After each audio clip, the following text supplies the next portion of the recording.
बागेश्वरी मन्दिर नेपालगञ्जमा स्थित एक प्रसिद्ध हिन्दू मन्दिर हो र यसमा रहेको देवी दुर्गाको अवतारले देवी बागेश्वरीलाई समर्पित गर्दछ।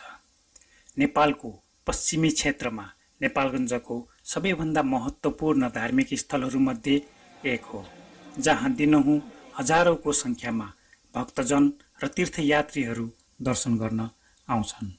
बागेश्वरी मन्दिर नेपालगञ्जमा अवस्थित छ, जुन नेपालको पश्चिमी भागमा लुम्बिनी प्रान्तको बाँके जिल्लाको सहर हो। नेपालगञ्ज छिमेकी राष्ट्र भारतको सिमानासँग जोडिएको छ र भारत जाने यात्रुहरूको लागि एक प्रमुख प्रवेशद्वारको रूपमा पनि रहेको छ।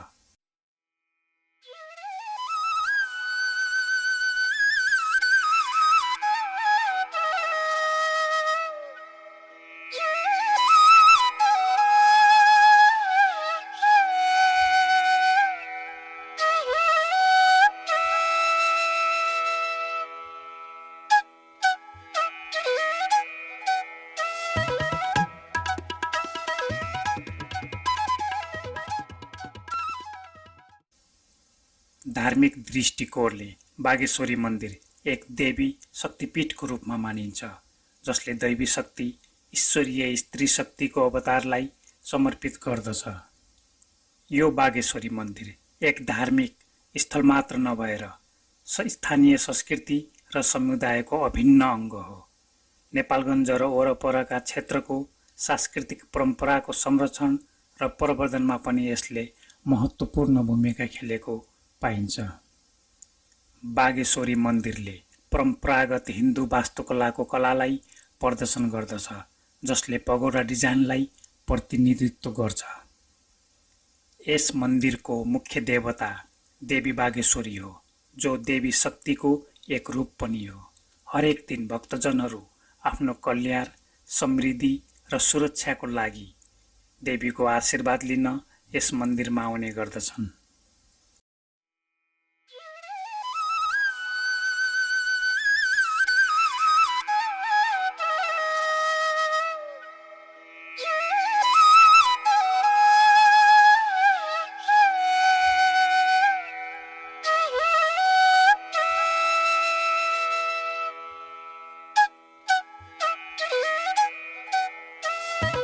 अन्य धेरै साना मन्दिरहरू पनि छन्। मन्दिर परिसरभित्र रहेको बागेश्वरी पोखरी पनि भक्तजनहरूमाझ निकै प्रख्यात छ, खास गरी पोखरीको बीचमा रहेको भगवान शिवको मन्दिर रहेको हुनाले। बागेश्वरी मन्दिर बाँके जिल्लाको सबैभन्दा पुरानो मन्दिरको रूपमा परिचित छ। प्रत्येक वर्ष यसले भारत सीमाभित्रबाट मात्र होइन, नजिकैका सीमाका सहरहरूबाट पनि ठूलो सङ्ख्यामा भक्तजनहरूलाई आकर्षित गर्दछ। विशेष गरी देशको सबैभन्दा ठूलो चाड दशैँको अवसरमा देवी पूजाआजा गर्न ठूलो सङ्ख्यामा मानिसहरूको घुइँचो लाग्ने गर्दछ। त्यसैगरी शिवरात्रि, तीज र पूर्णिमा जस्ता चाडहरूमा पनि भक्तजनहरूको घुइँचो लाग्ने गर्छ। नेपाली 1 रुपैयाँको सिक्का र हुलाक टिकटमा पनि यस मन्दिरको चित्र देख्न सकिन्छ।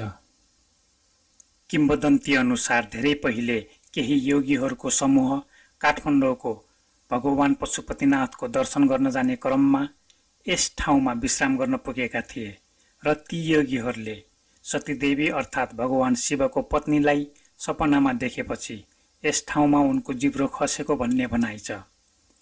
भोलिपल्ट योगीहरूले देवीको जिब्रो भेट्टाए र उनको सम्झनामा अर्थात् सम्मानमा यो मन्दिरको निर्माण गरेको भन्ने पनि भनाइ छ।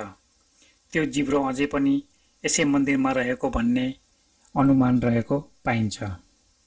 यदि तपाईहरू पनि नेपालगञ्ज सहरमा हुनुहुन्छ भने यो मन्दिरको दर्शन गर्न अवश्य जानुहोला।